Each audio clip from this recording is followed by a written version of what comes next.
Boa tarde, vamos dar. Quando nós falamos em risco relativo e razão de chance, o que nós estamos querendo é verificar a relação entre a exposição a um determinado fator, que esse fator pode ser de risco ou de proteção, e o que acontecerá após essa exposição, que vai ser então o que nós chamamos de desfecho. Então, o objetivo é analisar a relação entre esse desfecho após a exposição de um determinado fator. Então, o desfecho que eu quero dizer é, por exemplo, evento de interesse em uma pesquisa. É a ocorrência de uma determinada doença ou de um sintoma, óbito e daí por diante. E a exposição é a variável que pode favorecer ou desfavorecer o desfecho. Características físicas, hábitos, por exemplo, fumo, aspectos do ambiente, exposição a determinado fator e etc. Então, alguns exemplos, por exemplo, morar perto de antenas de celular, que seria a exposição, favorece a ocorrência de neoplasias? Desfecho. Se sim, a exposição é um fator de risco para aquele desfecho. Tomar vitamina C, exposição, desfavorece a ocorrência de resfriado? Desfecho. Se sim, a exposição é um fator de proteção para a ocorrência daquele determinado desfecho. Então, exposição versus desfecho, nós temos duas situações que nós precisamos ficar bem atentos. O que é o risco e o que é uma chance. Então, quando nós pensamos em risco relativo e razão de chance, a primeira coisa é montarmos essa tabela 2x2, onde na parte superior nós vamos colocar a ocorrência do evento sim ou não, e o grupo que vocês estarão analisando, exposto e não exposto a um determinado fator, que vocês ainda não sabem se é um fator de risco, fator de proteção ou neutro. Quando eu digo risco, então, é a probabilidade de ocorrência do evento nesse grupo. Então, ou seja, no grupo exposto, a probabilidade da ocorrência vai ser do evento é A sobre A mais B. E do não exposto, o risco seria o quê? C sobre C mais D.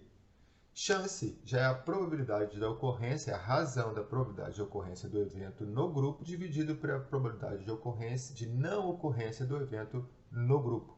Nós vamos ver isso mais abaixo. Então, vamos ficar atento agora somente em risco, que seria a probabilidade de ocorrência do evento no grupo. Então, risco, aí entramos então no fator risco relativo, que é a razão entre o risco, probabilidade de ocorrência do evento no grupo exposto e o risco no grupo não exposto.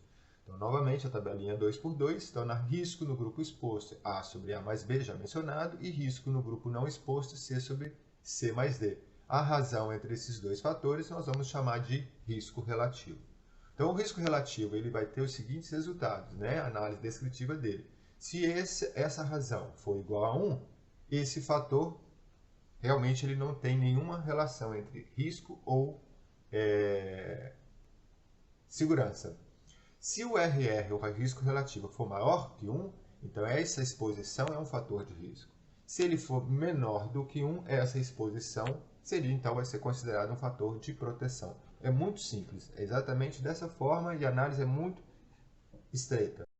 Então, como nós estamos lidando com risco e nós precisamos de inferir esses dados para a população geral, uma vez que vocês vão estar trabalhando com dados amostrais, voltamos aqui novamente a intervalo de confiança para a inferência desse dado na população geral. Então, como é que nós vamos calcular esse intervalo de confiança para o risco relativo?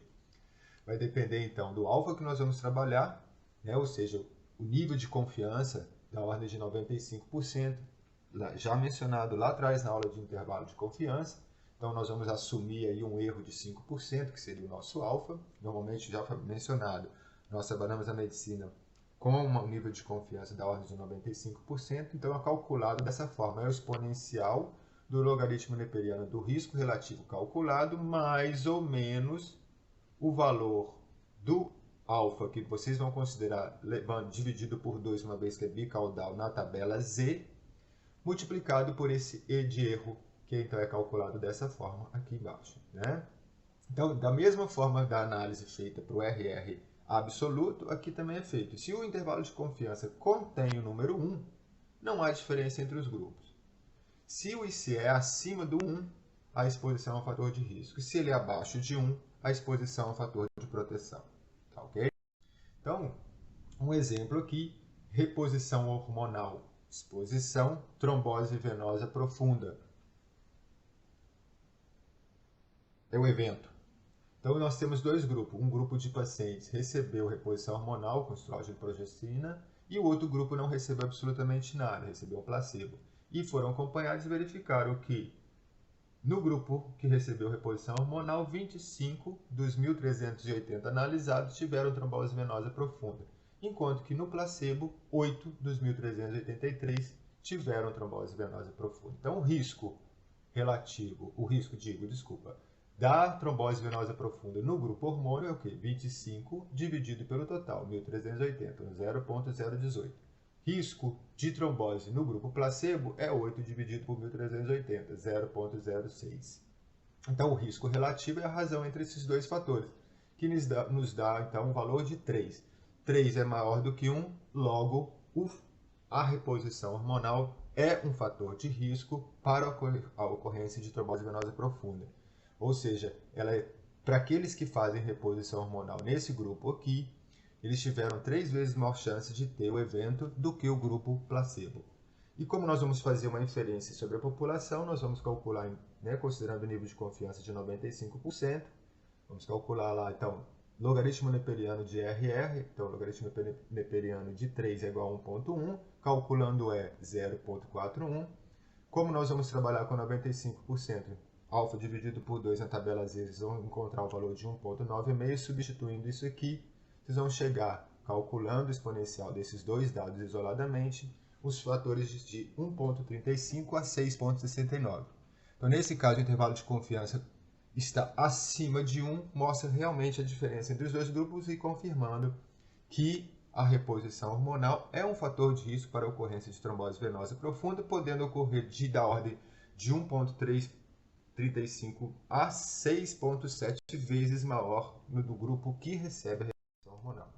Então, esse aqui, mostrando para vocês, foi publicado no JAMA em 1999, trombose venosa profunda, o valor P extremamente forte, mostrando então 3 vezes maior a ocorrência no grupo de reposição hormonal. Embolia pulmonar, também mostrando o fator como fator de risco a reposição hormonal da ordem de 2,8, e qualquer evento tromboembólico também mostrando que é um fator de risco. Então, o uso do RR, do risco relativo, ele só pode ser estimado quando os totais dos grupos expostos e não expostos são quantidades fixas. Aí nós vamos relembrar aquela parte lá no início de delineamento, quando eu falei das coortes. Ou seja, estudos prospectivos que partem da exposição e depois de um acompanhamento eles vão observar se houve ou não a ocorrência do evento. Já nos estudos retrospectivos isso já não é feito, então nós partimos do quê? Nós partimos do desfecho e vamos acompanhar depois, separando expostos e não expostos, e aí nesse caso os valores vão ser distintos. Então esse é o primeiro dado. Então o RR ele só poderá ser utilizado em estudos prospectivos dessa natureza, partindo da exposição e acompanhando o indivíduo. Se a gente não tiver esses dados, mas sim partindo de estudos retrospectivos, aí a gente não vai poder utilizar o RR, e sim a razão de chance.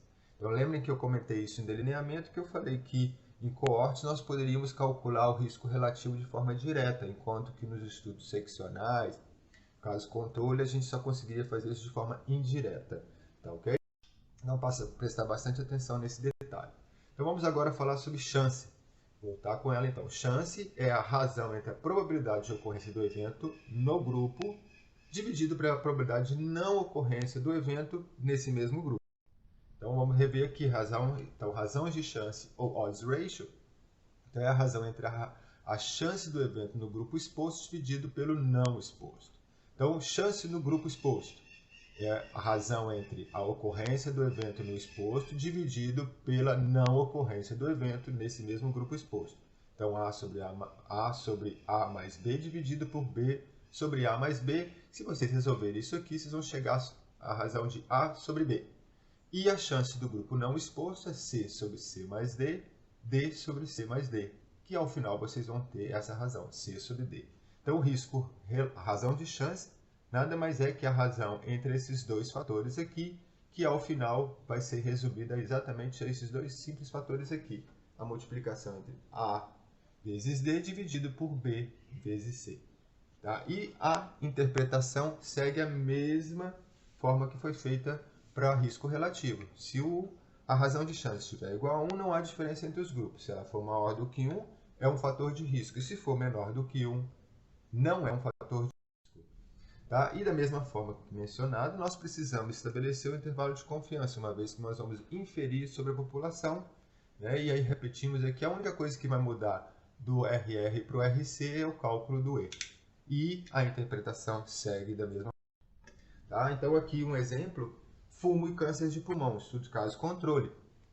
Estudo caso controle, você primeiro pega aqueles indivíduos que tiveram o evento e depois vamos dividir entre quem estava exposto e quem não estava exposto ao fumo. Então vocês notem, primeira coisa, que o total é totalmente distinto entre o grupo fumante e não fumante. Diferente do que foi apresentado por risco relativo, onde nós partimos desses valores fixos e iguais. Então nessa situação, não podemos calcular risco relativo. Então nós vamos calcular esse, entre aspas, risco relativo de forma indireta, que nós vamos chamar de razão de chance. Então a chance de câncer entre fumantes é o quê? Não é A sobre B? Então é 278 dividido por 342. Então essa é a razão. Chance de câncer entre não fumantes, 38 por 194. Eu já estou resumindo aquilo que eu mostrei nos dois slides anteriores. E depois a razão de chance nada mais é que a razão entre os dois, que chegou a um valor de 4. Ou seja, o fumo realmente é o fator de risco e aqueles que fumam, de acordo, baseado nessa amostragem aí, eles têm 4 vezes mais chance de ter o câncer do que o indivíduo que não fuma. E calculando, então, o neperiano do 4 vai dar 1,3.